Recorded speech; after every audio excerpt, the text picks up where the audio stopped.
Ue waire, waire runga, waire raro, waire ngangaru, waire, waire. Waire angaru nui angaru roa, waire kia tau mai te Māori, he Māori ora. He Māori tiaki mai nei te ora kaputa ia hānuku ia hārangi koia ko te hāora o te tangata. Ko wahaka ki, ko taringa ka mau, ko wānanga ka hua.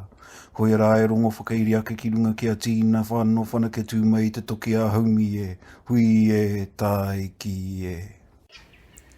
Kia ora. Welcome to the Whakapuawai Podcast Series developed by the Centre for Indigenous Psychologies. During this series, we aim to deepen understandings about what Indigenous psychologies are and why they matter. Through our conversations with Indigenous people who are leaders in their areas of expertise, we will highlight how Indigenous psychologies are guiding, being incorporated into, and transforming ways of thinking and doing across a range of disciplines and applied areas. So join us on this journey as we delve into the varied worlds of Indigenous peoples and better appreciate how Indigenous psychologies are affecting positive change in Aotearoa, New Zealand and beyond. In this podcast, our kairangahau Research Officer Lorena is privileged to sit down and chat with Carl Te Hira Lewis Mika. Carl has whakapapa to Tūhourangi iwi and is a professor in Aotahi School of Māori and Indigenous Studies at the University of Canterbury, specialising in Māori and Indigenous philosophy with a particular focus on its revitalisation within a colonised reality. Carl is committed to investigating Indigenous notions of holism with writings such as Indigenous Education and the Metaphysics of Presence, along with several articles and chapters on the issue of colonisation and reductionism. Carl currently works on the Māori concepts of nothingness and darkness in response to an Enlightenment focus on clarity and speculates on how they can form the backdrop of academic expression. Carl also contributes to philosophical discussions arising around mātauranga Māori and science.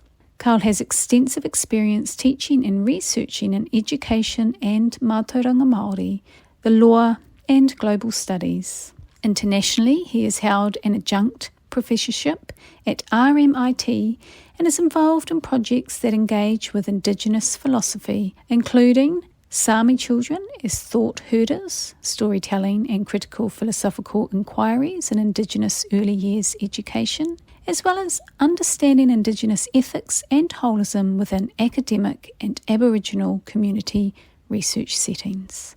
His supervision invites those interested in diverse methods and delving into Māori and other Indigenous philosophies.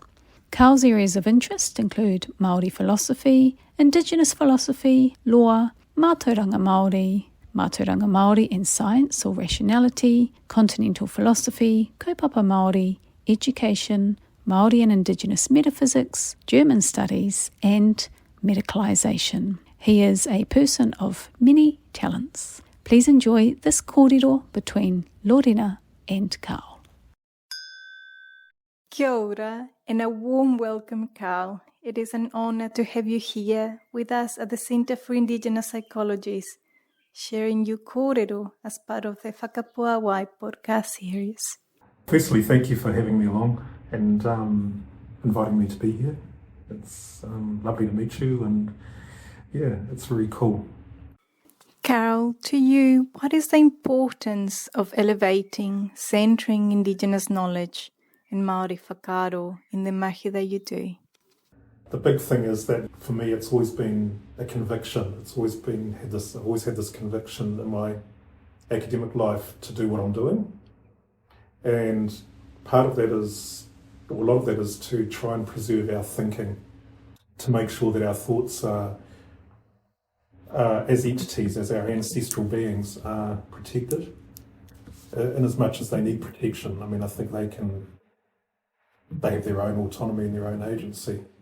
But our whakaaro are important to us and they are our community in many respects. So we need to be able to ensure that we pay homage to them, that we look after them, And that's always been something that's been at the top of my list. So the way I express myself in my work is not necessarily addressing the world of people, although there are people involved obviously when we're talking about thinking, but really it's about thoughts themselves and the non-human as well. That's another important thing. So when we're talking about whakaaro, we're actually talking to a certain extent about the non-human, and I've always had a very big interest in the non-human or more than human, or however you want to talk about it. So how I express that is to try and address that in my work and try and protect is not the right word. To try and make sure we address them in a respectful way, or address them in a way which is appropriate for them, whatever that is, and not to assume that we know the basis of thought and that basis of thought is centred within ourselves. So that's really how I try and go about doing what I'm doing. I mean, there's pragmatic answers as well, like how I write and things like that, but that's the basis of my conviction. Yes. Yeah. Yes. That's where I'm at with my conviction thing. That is wonderful, because I think many people will go and jump straight into some of, as you said, kind of the practicalities of I do this or I express this in this way, but I love that. My conviction, not my work, not my this is what I do every day. This is my conviction, and from that conviction everything else is born. And I love that conviction is really clear, that the essence of thought is not something that only belongs to the human mind, but the interconnectedness, that oneness, that wholeness of the human and non-human, the human and the more than human, and understanding that. It really takes me back to the work that you did on Te Wā. Yes, Wā is one of those things which is an example or a manifestation of the fact that the world is one, or that all things in the world are one. You mentioned that just before, and it's something I want to pick up too, because when I go back to my conviction when I write and stuff, and when I do my work, it's based on this idea that the world is one. And it's not just me who said that, it's actually a whole lot of scholars who have said that, and I know this from my experience with some of the old people, that there was this belief that the world is one or interconnected in some way. And Wā is very interesting for revealing that oneness, but only if it isn't kind of scripted according to the discourse of time and space. As soon as you start to do that, it gets corralled so that it does become like a linear experience, even in terms of space. This thing occupies this space here, it occupies this space here, it occupies this space here. And so there's this amount of time between these things as well, and they become geometric, right? And they're easily ordered, and they're easily ordered by the human being, moreover. So the human being has complete priority over all other things, because they're able to delineate the space between things and the time between them. But with the idea that things in the world are one, they're so incredibly, I mean, my interpretation of Wā is that things in the world are so incredibly one that they have a kind of a resonance. And this resonance is what I think Wā might be, what I suspect Wā might be. Now, this is all speculative, because we ultimately don't know what time and space are. They exist beyond measurement. But if the world is indeed one, then it makes sense that there is no time and space between things, because they are completely one. And if they are completely one, then at certain points in time they disclose themselves, they disclose things in the world to us, states of affairs, other entities and so on, through this oneness, not through their individual appearance. So Wā, I think, is this complete and total overwhelming fact of the world, such that something manifests for us to be able to comment on it or deal with it or engage with it in some form or other. So Wā is not simply time and space. That's how I interpret Wā. Yes. I mean, other people will have their own interpretations of it, and that's absolutely fine. I think the more interpretations we have of it away from time and space, the better. We talk about that oneness and that overwhelmness. If that overwhelmness also relates to that state of disconnection that you talked about in relation to Wā, and how this causes illnesses. Philosophy that I do is directly has well-being in mind, and not just the well-being of the human, but the well-being of the humans involved there. And at present, we're colonised in the following way. Philosophically, we're colonised so that we encounter objects, or rather our entities, which are meant to be our whanaunga, with some distortions. We encounter them with some colonised distortions, and those distortions are that the thing occupies its own space and time, and that it doesn't have a relationship with other things. So it's like, in a sense, I think there's this, I always call it a white noise that's going on with us. That is an unhealthy thing, because we can't encounter things according to our own ontologies, our own metaphysics. We're forced to encounter them, and this goes so deep that that it's again unmeasurable. That we would encounter these objects, we would relate to them as if they are separate entities, and they're not one. They're not part of us, or they're not part of anything else. We are not part of the maunga. We talk about it as if we are, but in fact we're still taught to encounter the maunga as if it is that, without any relationship to us. And that sets up a sort of a spiritual ill health, I think, of some sort. Oh, actually mental as well. Yeah. But also spiritual. I don't like the word spiritual. I mean, I think one of my problems with it, there's a couple of problems. One is that it then therefore assumes different realms like physical, mental, and so on. You start to mention one, and it seems to be that you then have to list the others, right? And I don't think it should be like that. But the other thing about spiritual is it suggests that it's kind of airy-fairy and in the supernatural realms, which relates to what I was just saying, when in fact they are one. Those realms are one. And then when we go and encounter these objects, it's always on the basis of their physical properties. Yeah. This is the message that comes through from schooling, from law, from health, that these objects simply are fit categories that are devised on the basis of physical properties or tangible ones. Our means of assessing the problem here is what has become apparent to me as an issue, as the major issue. So although I can sit here and talk about this, I'm still doing it through a kind of a Western logic. And one of the things I think we have to do, and this is where philosophy is really good, or it has a potential to be, is to revisit our very, very basic foundational concepts, and then to develop ways of assessing and developing criteria. And it has to be almost very, very self-conscious to then decide what the problem is and how to address it. I'll give you an example. You were asking about ill health. Well, for me, I've done a bit of work on the term rangirua recently. Now, rangirua is interesting because it actually has the name rangi in it, which can relate to Ranginui, the Sky Father.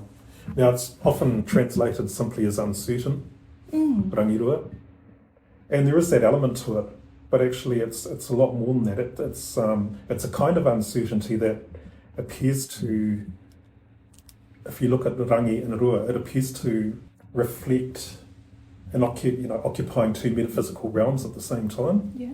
So it is a kind of uncertainty, but it's more than that. It's like the person is sort of concussed into another realm the whole time and never quite fully grounded or there. And I theorised about that in terms of how I perceive the West to be, that the West is constantly in search of something else, and we would have considered that to be a disorder. Yes. As a whole, the West is never quite present. And I say the West and not Western people because I think the West is a phenomenon that affects us all. And we would have been able to understand this cultural paradigm as an entity that we would see before us and assess on the basis of how well it sets people up in other things in the world. So when I talk about the West, I'm talking about the paradigm of the West, not the individuals, although it can manifest in the individuals. And I think we would have been able to understand that there was either a healthiness or an ill health to a paradigm. Yes. Or a particular orientation to thought that was healthy or unhealthy as a whole. Yeah. And rangirua, is one of those terms. And I remember listening a little bit of your kōrero on rangirua, and I was completely just in there?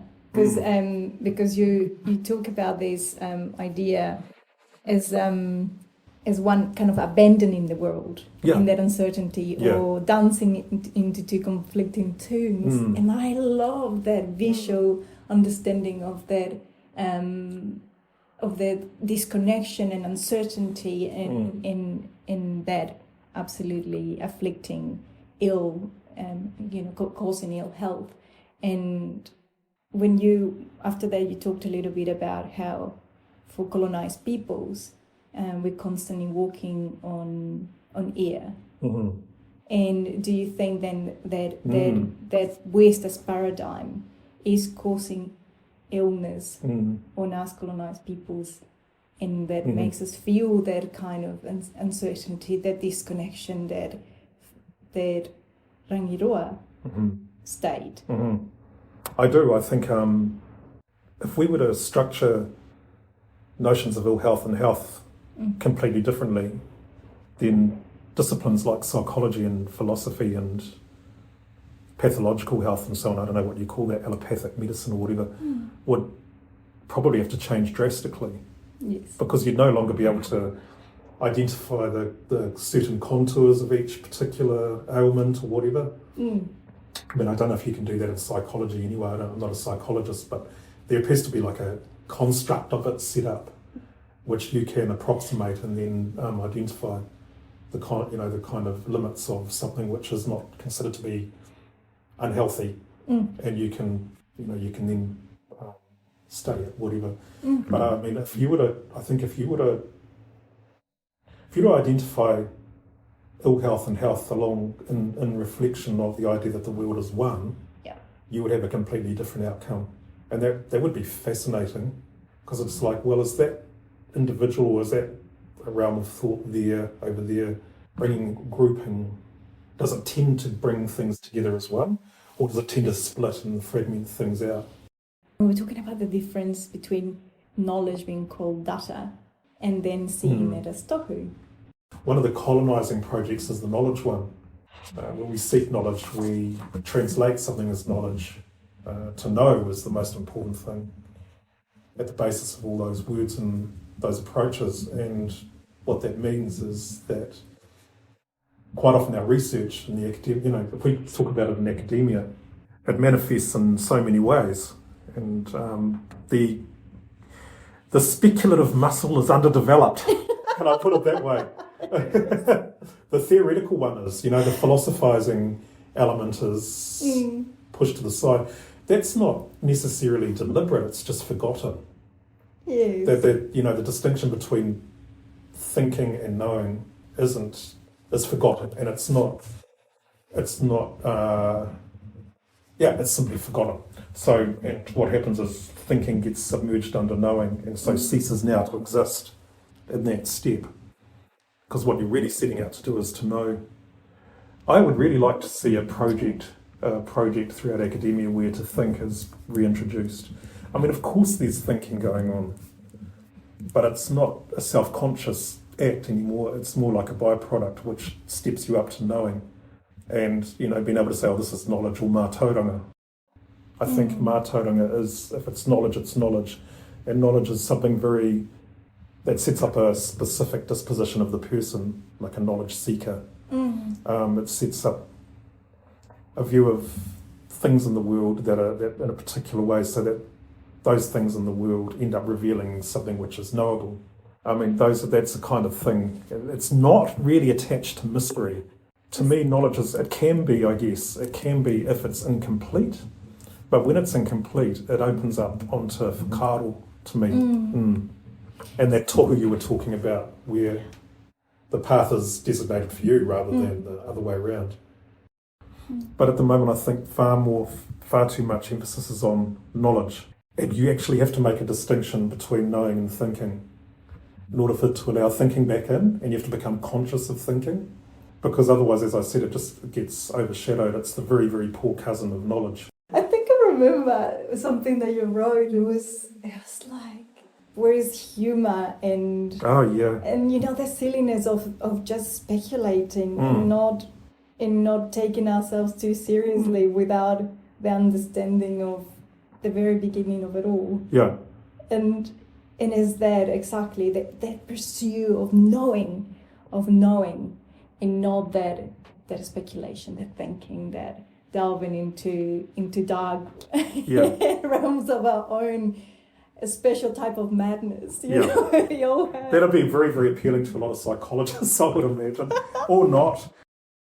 And so what happens to thought then is it does become about knowledge, because that is what is most prized, and particularly empirical knowledge. You know, where you can have these compartments that are measurable and able, you know, tangible. And of course, so much of our thinking relates to the intangible, and paying homage to the intangible. And then there's an immediate compromise then of the thing we're talking about. Do you remember that, and you wrote about this too, and it was really fascinating because it was in line with some of the thinking that was happening in South America at that time, in Ecuador, in Bolivia, and it was the Te Awa Tupua Act. Mm-hmm. Do you think that law is perhaps starting to take some steps towards that understanding?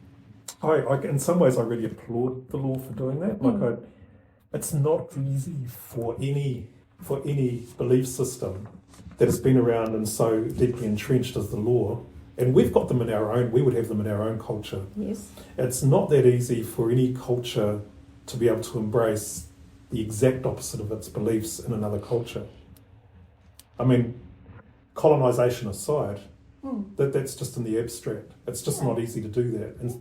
But law is trying, I think, in that regard.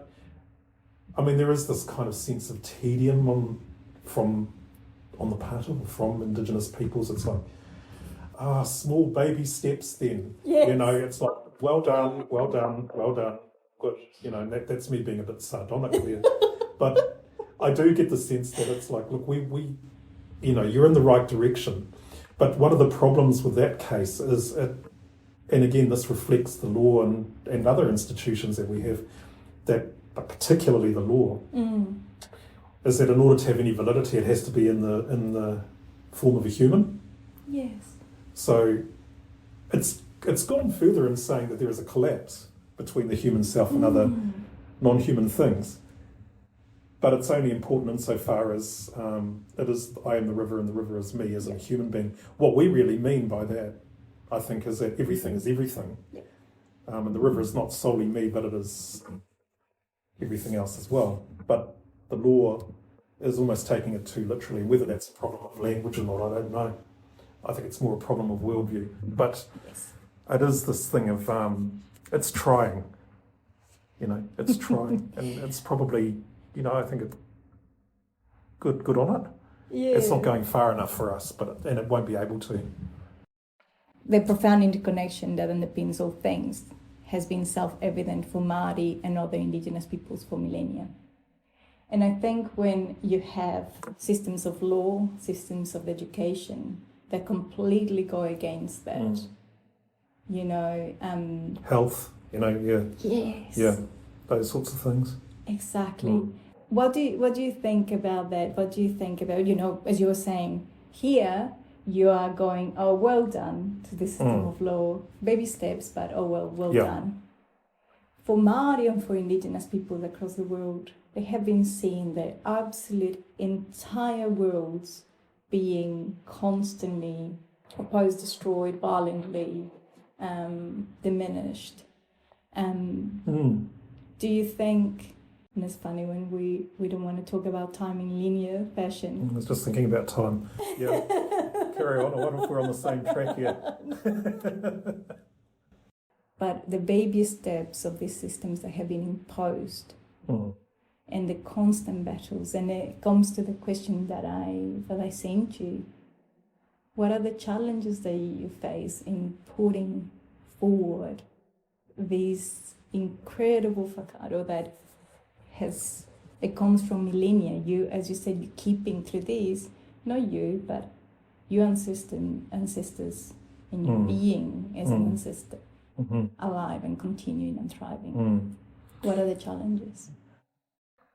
There are some really pragmatic ones, but the main one really, which isn't so pragmatic, is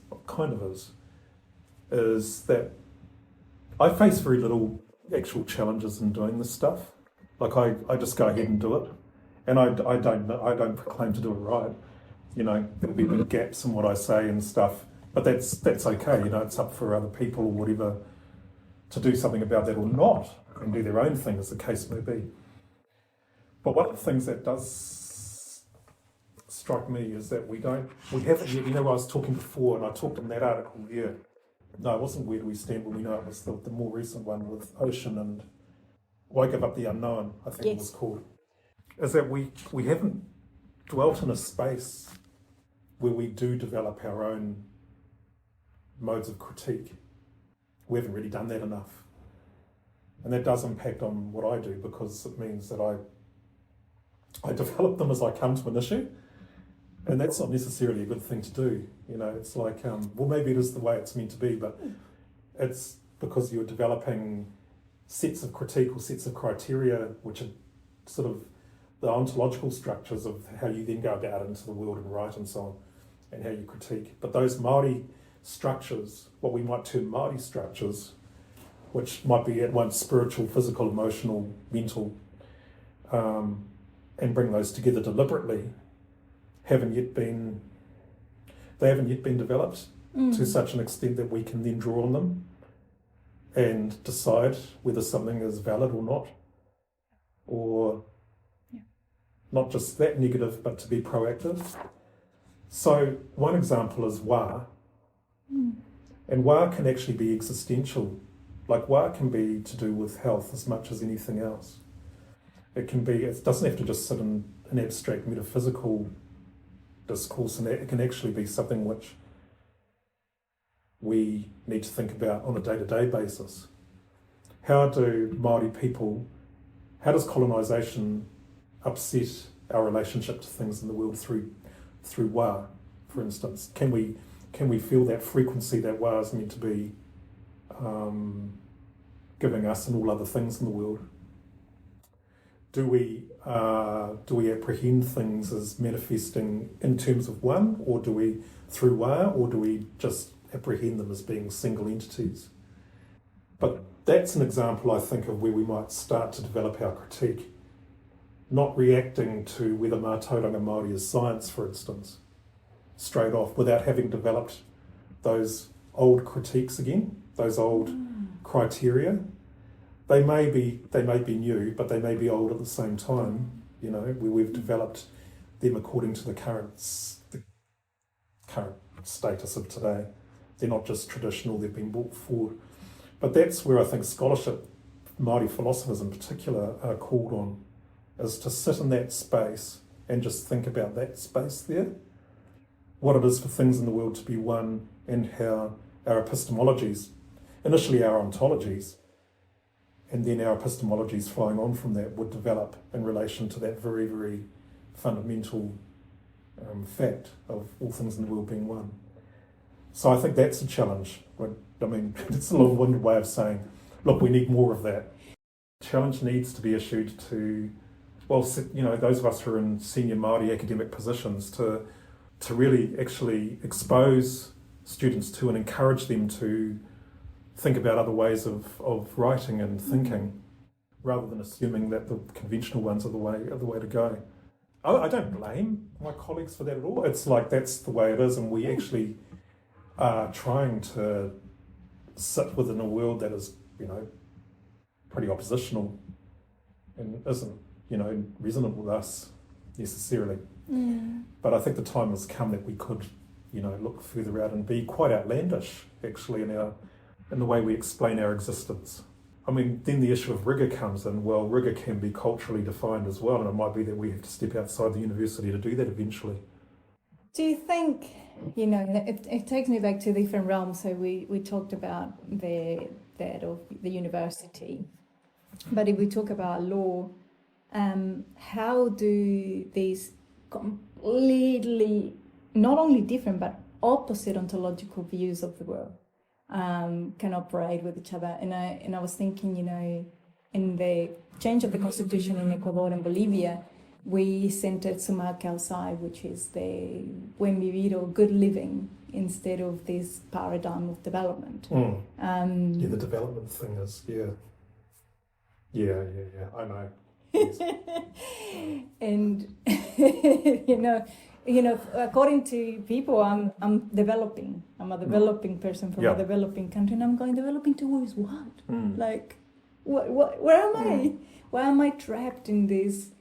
The present participle of this verb. It's just violence.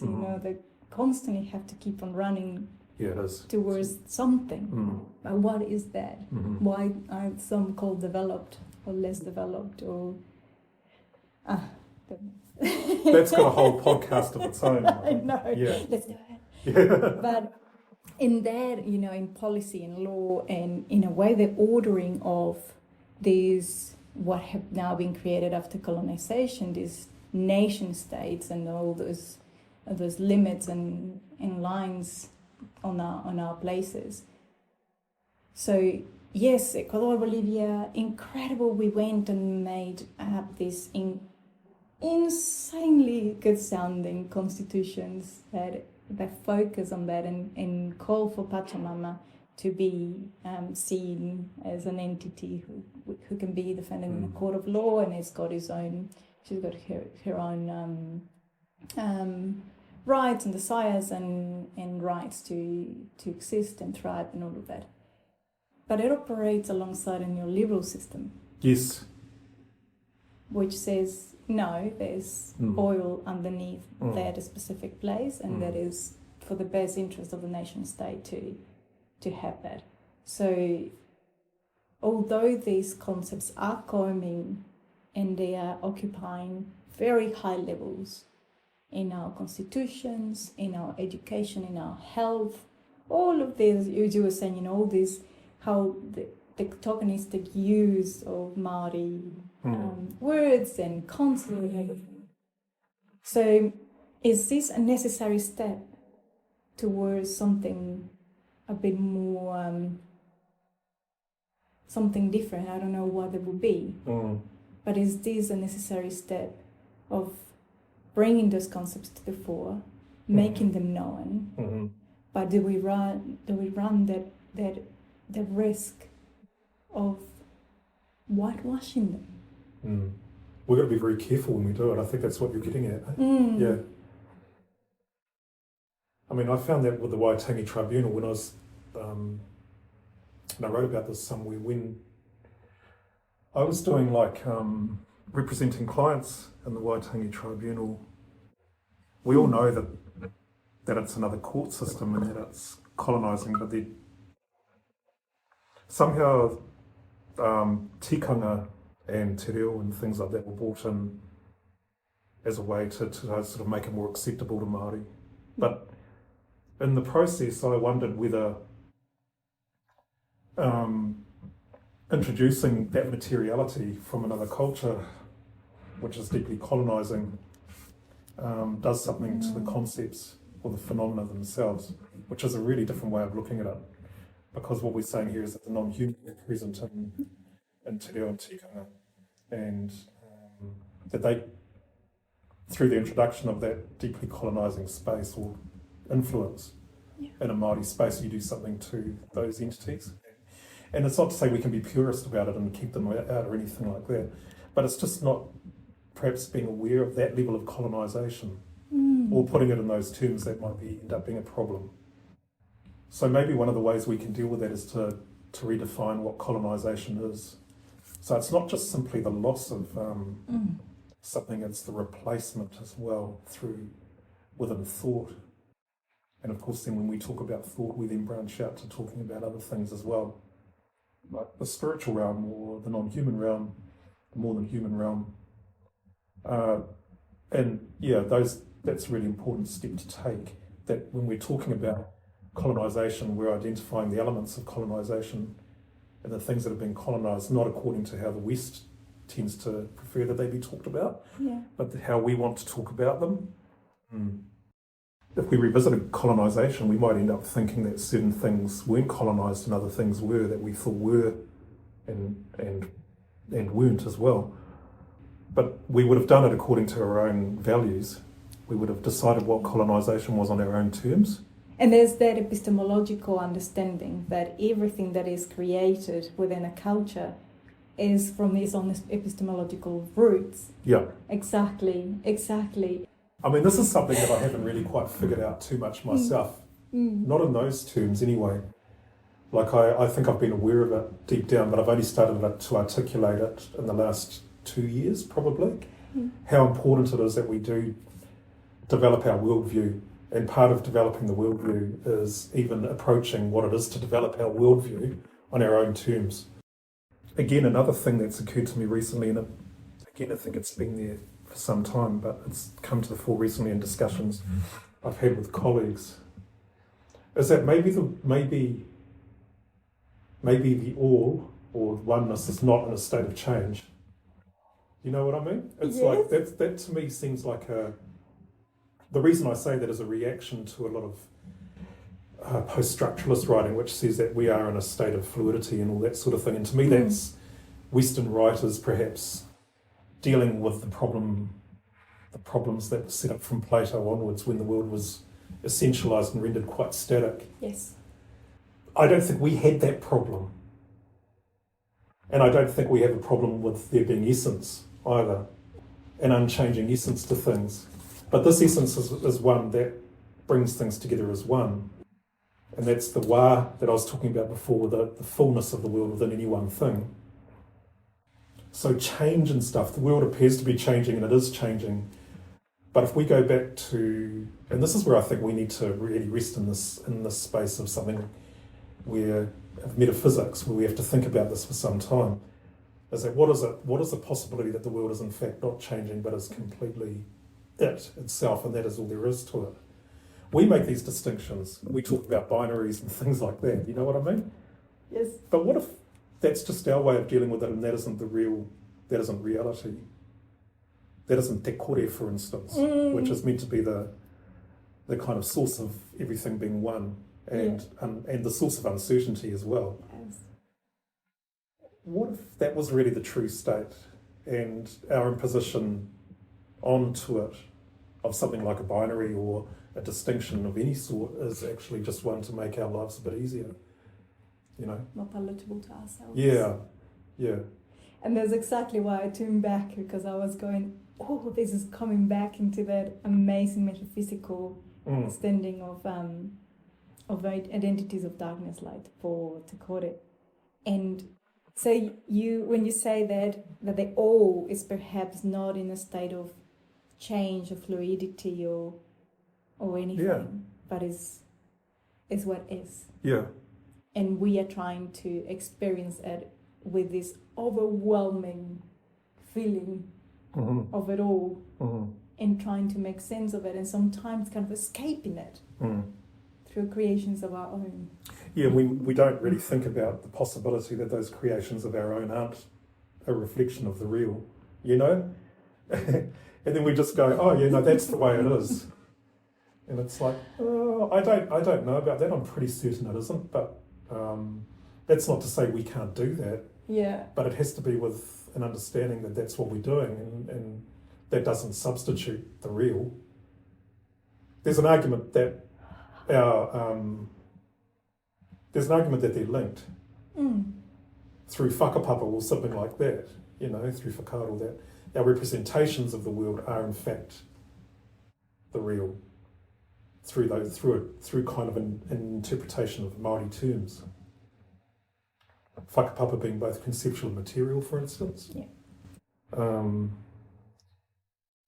But again, I don't think we're aware that there is a possible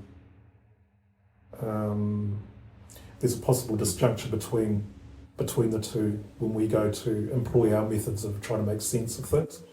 And that is, I think, it brings me back to thinking how reductionist it can be to try to see those terms in a different ontological view, when you talk about whakapapa, remember, or you talk about wānanga, or you talk about wā, all of those having so much more to offer than this loose, very, very poor rudimentary terminologies about like genealogy. Yeah.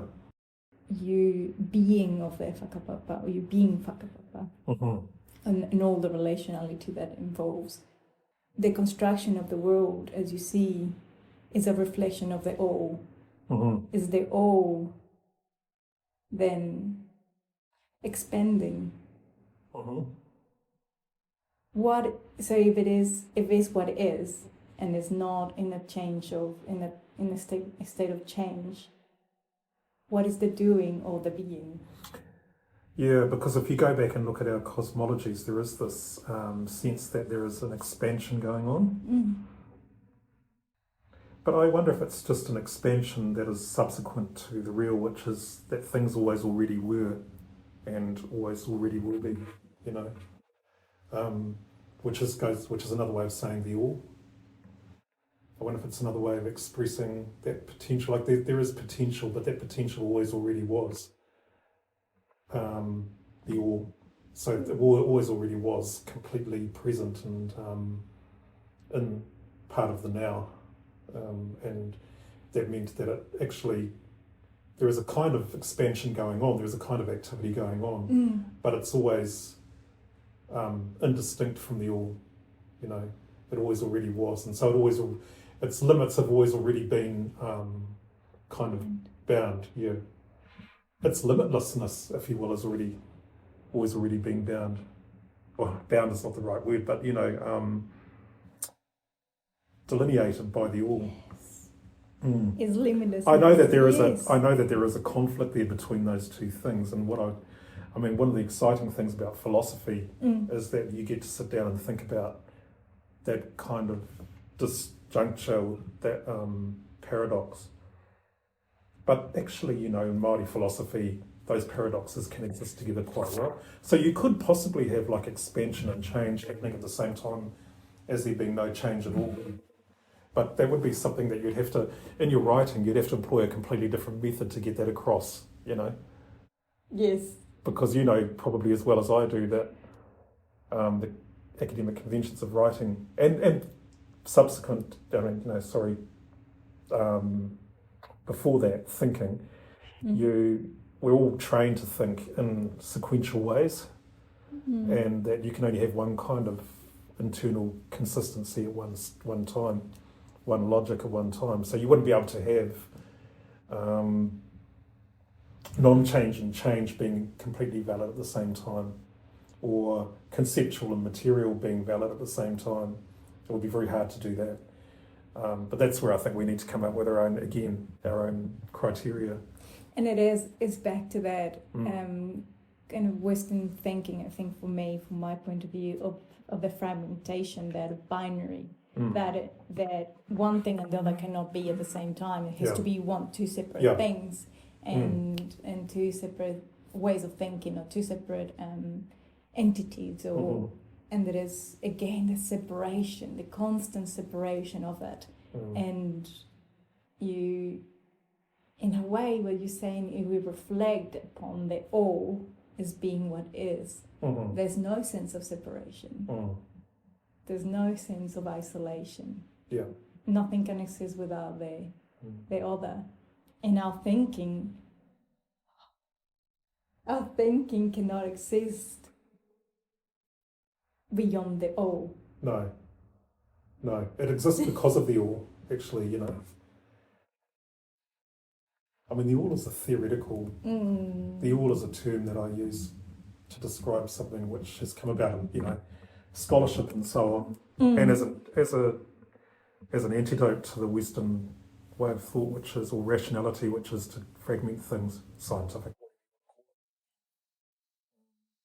Is that a reflection after that, because you wrote that awesome book on metaphysics of presence, and is this thinking coming a little bit from that, from presence? What do you... What do I mean by presence? Yes.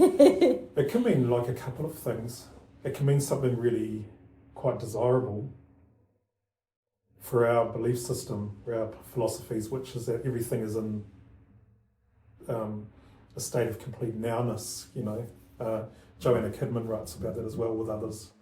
And I've done some writing and some talks on that. Well, the wā stuff. So that kind of presence where the all is present at all times and even in one thing, I think that's a certain kind of presence that would be acceptable to us. But the other kind of presence is that an object, we have an idea, well, it starts with we have an idea of an object in our minds, and that object will occupy this particular space and have these particular properties, and so it fits within a category of this sort of thing. That is, and then we encounter the object and it appears separate on the basis of that established almost future thought about what something will be on its own, individual, fragmented, and that is a kind of presence that I don't think is so good. It would be something that we'd want to challenge, if that scholarship is right, that everything in the world is interconnected. But that interconnection thing is another paradox here, because you've got, as far as I can tell, two different kinds of interconnection, which again may coexist, and this is why I say it's a paradox. Because I've always thought, it's either one or the other. Yeah. And that's because of my own colonised thinking.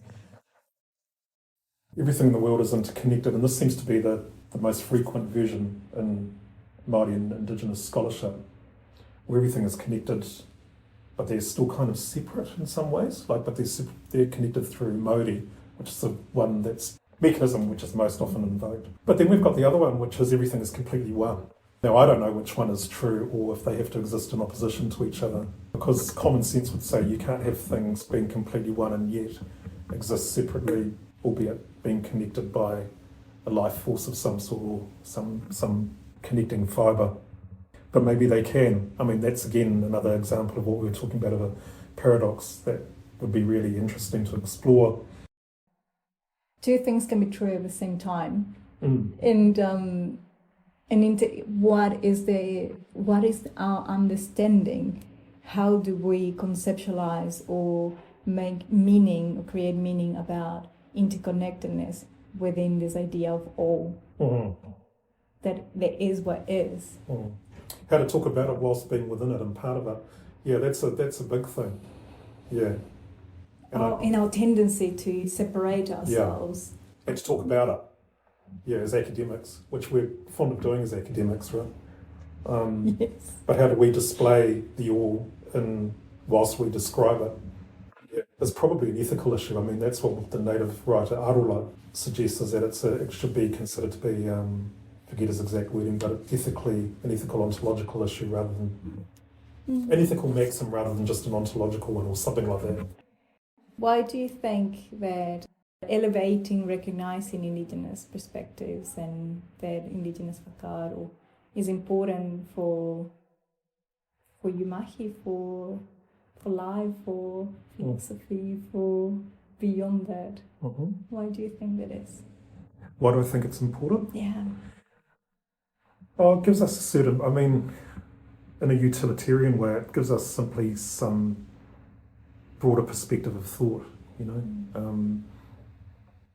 so it makes it more enjoyable for people. I think that's at the basis of a lot of it.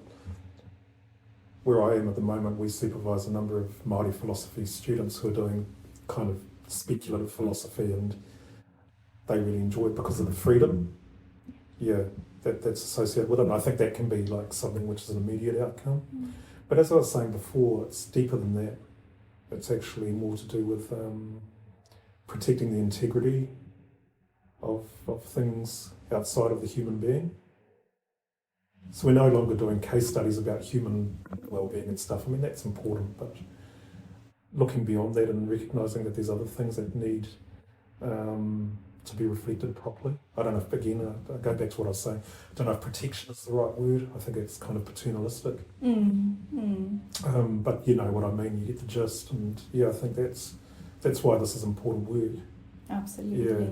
And in that line, with all the work that you've been doing and now knowing that there are other philosophers in the making, what are your hopes for the future? I mean, I would say to begin with that there are other people out there doing Māori philosophy as well, which is really good. There aren't too many who are just in that space, but there are others as well. I mean, my hope for the future is that people develop that we all develop, a whole body of philosophy, or different bodies of philosophy, and we can perhaps take them back to our people in a way which is accessible. It doesn't mean that the work you do initially has to be accessible, but eventually we can go back and give it back in a way that is accessible. Because philosophy is dense, and I think actually it has to be in some ways. It has to be kind of complex. I don't know if it has to be, but it can be. Yeah. It should be allowed to be. But, people aren't necessarily going to pick it up if it's like that. So one of the other challenges is to somehow make it accessible for people. I find myself that the best way to do that is to go and talk about it. But that's, one of the things, that's someone's preference, I guess. But I would like to see that. I'd like to see it being not made usable, but made as part of a kind of thoughtfulness within a group. Yeah. That's wonderful. And do you think that there is a need, when we're talking about space, do you think there's a need to create physical spaces in which people can sit and philosophize? I think it's not a bad idea, yeah. It's a good place to start. But you'll get people, and I would probably include myself here, who do better by themselves. And I think that isn't recognised enough, and especially in Māori scholarship, collaboration, we've all got to collaborate. I love collaboration, but on my own terms. It's when you can sit down with someone, have a coffee and have a chat. Yes. That's kind of a collaboration for me. Yes. Not the sort of formalised sort of thing. You can do that in philosophy, that, in German it's known as Zoom-philosophy, bringing together philosophy. SYM, bringing together. But actually I think there's an equal space. Both those are really valid. Let me just say that. Doing it on your own and doing it as part of a group. Carl, thank you so much. Ngā mihi nui. But yeah, thanks for the invitation and the space to be able to talk about this with you. Yeah, it's been great. Unuhia, te tapu nui kia wātea. Wātei runga, wātei raro, wātei waho, wātei roto, ka wātea, ka wātea. Ka wātea kia i o te noho kia māmā, te noho kia ora, te noho. Ko e rā e rongo whakairi ake ki runga kia tīna, aumi e, hui e, tai ki e.